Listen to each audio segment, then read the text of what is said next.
Hello, ഒരു government employee സർവീസിലുള്ളപ്പോൾ മരണപ്പെട്ടു കഴിഞ്ഞാൽ അവരുടെ കുടുംബത്തിന് ഒരു ഗവൺമെന്റ് ജോലി നൽകുന്നതാണ്. എന്നാൽ ഇതൊരു അനുകമ്പ രീതിയിലുള്ള ഒരു അപ്പോയിന്റ്മെന്റ് ആണ്. ഇത് അവരുടെ ഒരു അവകാശമാണോ? സുപ്രീം കോടതിയുടെ പുതിയ വേർഡിക്ട് പ്രകാരം ഇത് അവരുടെ അവകാശമല്ല എന്നാണ് സുപ്രീം കോടതി പറഞ്ഞിട്ടുള്ളത്. സുപ്രീം കോടതി പറഞ്ഞിട്ടുള്ളത് ഇവരെ സാധാരണ രീതിയിൽ ഒരു ഗവൺമെന്റ് ജോലിയിൽ അപ്പോയിന്റ് ചെയ്യുന്നത് മെറിറ്റ് ബേസിൽ എക്സാംസ് ഒക്കെ നടത്തിയിട്ടും കാര്യങ്ങളൊക്കെയാണ്, മെറിറ്റ് ബേസിലാണ്. എന്നാൽ ഇത് അതൊന്നും ഇല്ലാത്തതായതുകൊണ്ട് തന്നെ സെർട്ടൻ ഗൈഡ് ലൈൻസ് ഇതിന് വെക്കണമെന്നാണ് സുപ്രീം കോടതി പറഞ്ഞിട്ടുള്ളത്. ഒന്നാമത്തെ ഗൈഡ് ലൈൻസ് എന്ന് പറയുന്നത് ഗവൺമെന്റ് പോളിസീസ് ആണ്. ഗവൺമെന്റിന്റെ അല്ലെങ്കിൽ അതോറിറ്റിന്റെ എല്ലാ ഇതിനും പോളിസീസ് ഉണ്ടാവും, ഇവരെങ്ങനെ റിക്രൂട്ട് ചെയ്യുന്നുള്ളത്.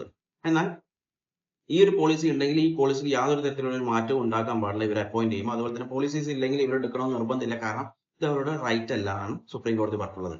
രണ്ടാമത്തെ കാര്യം, അവരുടെ ഫിനാൻഷ്യൽ ബാക്ക്ഗ്രൗണ്ട് ചെക്ക് ചെയ്യണമെന്ന് കോടതി പറഞ്ഞിട്ടുണ്ടായിരുന്നു. കാരണം ഇതൊരു അനുകമ്പ രീതിയിലുള്ള ഒരു അപ്പോയിന്റ്മെന്റ്, അതുകൊണ്ട് തന്നെ അവർക്ക് ഒരു കൈത്താങ്ങായിട്ടുള്ള ഒരു ജോലിയാണ്. അപ്പം ഫിനാൻഷ്യലി ഓക്കെ ആണെന്ന് തോന്നിക്കഴിഞ്ഞാൽ അവർക്ക് ആ ജോലി കൊടുക്കണം നിർബന്ധമില്ല എന്നാണ് സുപ്രീം കോടതി പറഞ്ഞിട്ടുള്ളത്. ഓക്കെ, വീഡിയോ ഇഷ്ടപ്പെട്ടാൽ ലൈക്ക് ചെയ്യുക, ഷെയർ ചെയ്യുക. Okay, thank you.